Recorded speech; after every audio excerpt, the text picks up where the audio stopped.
obvious difference between American culture and Brazilian culture is time. When a Brazilian gives an estimate of time, it is abstract and not literal. It means a general time period, not a specific time. It is normal in Brazil to not show up at all after promising to be somewhere. If a Brazilian tells you that he or she will be at a particular place at a particular time, don't take them literally. They are only trying to be friendly. They don't want to ruffle any feathers by saying no. If an American wants to get around this, make a point to reference it as if someone or something is leaving with or without them at a specific time. The Brazilian will usually take this much more seriously. If a Brazilian tells you that they will be there to pick you up from the airport, you can almost guarantee that they will be there on time. If you need them to leave on a bus or catch a specific ride, the Brazilian will be on time. But if you ask them to meet you somewhere or to be somewhere at a specific time, that doesn't involve scheduled transportation, school, or work, they will be late. If you are used to a scheduled life and want to maintain your sanity, you will need to know what to expect and you will need to relax a little bit. But if you will see that in some ways, their way is better than ours.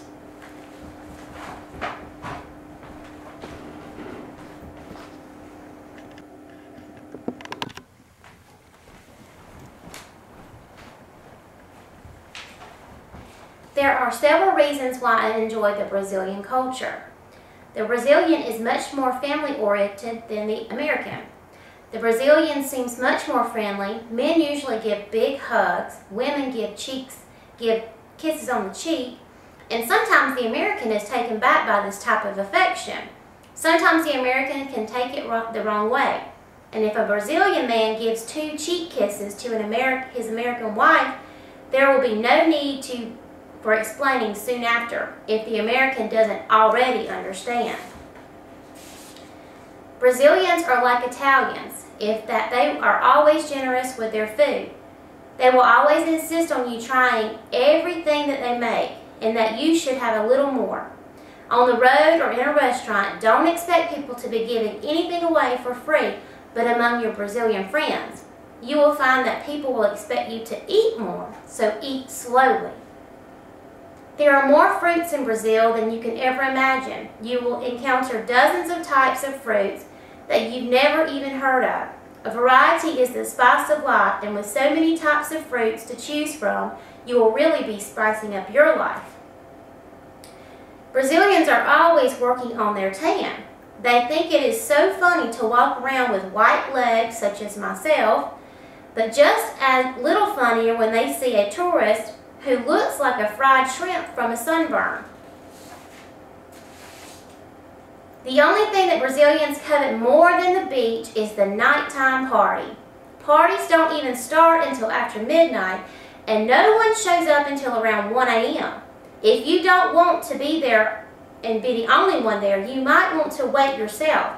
When a Brazilian tells you to be there at 10, you need to start getting ready at 10. There are many distinct styles of music in Brazil. The samba, which is the most that the Brazilians love, and it gets its style from a mixture of Angolan beats with the Portuguese instruments. The hip-hop, Brazilians pronounce this hippy-hoppy, it is similar to the American hip-hop, but the lyrics are more about the realities of the world instead of the glorification of self, like the American version. Foreign music, it is extremely common to hear American or English music on the road. Funk, which is the simplest form of music in Brazil, it isn't anything like the American funk music. This style comes from the favelas, where there isn't much more than a stereo or microphone. These are just a few of the different reasons why I like the Brazilian culture. It is very interesting to see how other people differ than us in other parts of the world.